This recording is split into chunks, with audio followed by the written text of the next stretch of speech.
Hey, what's up, y'all? Happy Wednesday. Hope you're doing well. Thanks for chiming in and joining us as we continue our journey through the book of Luke. And before I jump into what we have this week in Luke 6, 17, and 18, just real quick, want to just say thank you. Many of you joined us for this month of ministry. You jumped in, you were a part of it.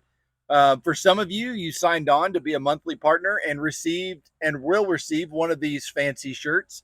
They are printed, they're ready to go. I'll be shipping those out shortly. So if that is you and you've signed on to monthly support us at 25 or 50 or $100, you'll be getting your shirt soon. I'll be getting those in the mail in the next week or so. So thanks for joining us. And at the end of the day, again, for us here at IndyCar Ministry, we are a 50c3.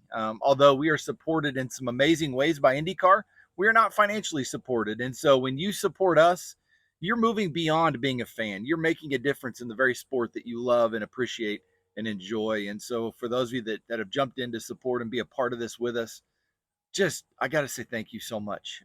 We're so excited to have you on board with us to see what God is going to use you to do in IndyCar and USF Pro and Indy NXT or Next, whichever. Either way, thanks for being a part of this. But we're going to jump into Luke 16, kind of the end of 17, verse going into verse 18. Chuck last week, I didn't think about it this way. Jesus, he just picked the 12, and Chuck had mentioned, they kind of come down from the mountain and there's this sea of people.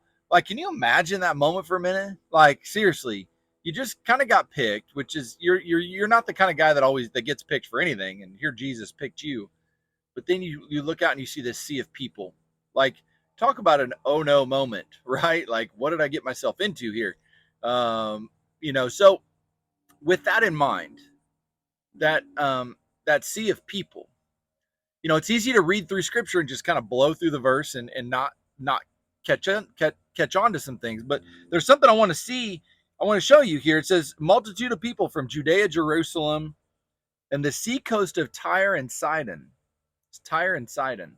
So Judea was more like an area, and Jerusalem was a city in Judea.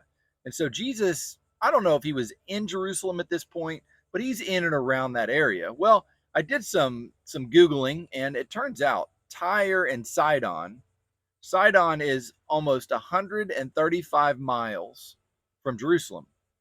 Now, for you and me with our modern day automobiles and transportation, what's 135 miles? That ain't no big deal. It's a couple hours in a car. Well, they don't have that. Like, you got to think about it. Like, they hear of this guy Jesus, they hear of the miracles, the healings, the all kinds of things that he's doing, and they put their foot to the ground, which, by the way, didn't really have shoes, they had sandals, walking across the Middle Eastern desert for 135 miles to hear this guy Jesus. That's crazy.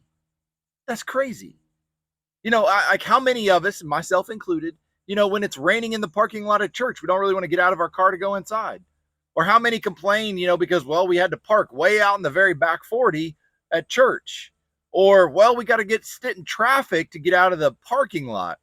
Meanwhile, here's some people that walked 130 plus miles to hear Jesus. I find it convicting for myself. I don't know if you do or not, but I know for me, man, we got it so good and so easy right now.